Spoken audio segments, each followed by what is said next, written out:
सांसद सुरेश महात्रे ने आज भिवंडी तांडेल मंडल के साथ तहसीलदार से चर्चा की। इस चर्चा के बाद महात्रे ने मीडिया को अपनी प्रतिक्रिया दी। उन्होंने कहा, यदि तहसील कार्यालय काम नहीं कर रहा है तो हम उनका काम करेंगे और सक्शन पंप बंद कर देंगे। महात्रे ने साफ तौर पर इस मामले में बड़े पैमाने पर भ्रष्टाचार होने का आरोप अधिकारियों पर लगाया है। 1952 सालापासून त्यावेळचे मंत्री महोदय मुस्तफा फकी साहेब यांनी स्थानिकांना रोजगार मिळावा, काम मिळावं म्हणून कसे ते गायमुख हा पट्टा डुबी मारून रेती काढण्यासाठी राखीव पट्टा ठेवला होता। परंतु त्यानंतर गेली अनेक वर्ष जे आमचे डुबीवाले आहेत यांना जाणीवपूर्वक प्रशासनाकडून त्रास दिला जातो, त्यांना रॉयल्टी दिली जात नाही। खरं म्हटलं तर जेव्हा स्वतः ग्रामस्थ हे काम करतात त्यावेळेस एक नाममात्र शुल्क लावून ही रॉयल्टी मिळायला पाहिजे होती।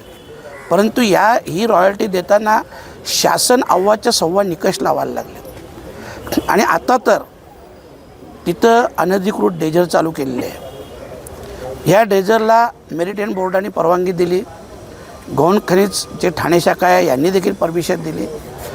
आमचा एक त्यांच्यासाठी प्रश्न होता की तुम्ही स्वतः परमिशन देताना जे निकष लावले की 5 मीटरच्या खाली खोली करता कामा नये किंवा जाता कामा नये, परंतु ज्यावेळेस या लोकांनी परमिशन दिलं त्यावेळेसच 12 मीटरपेक्षा जास्त खोली या खाडीची होती।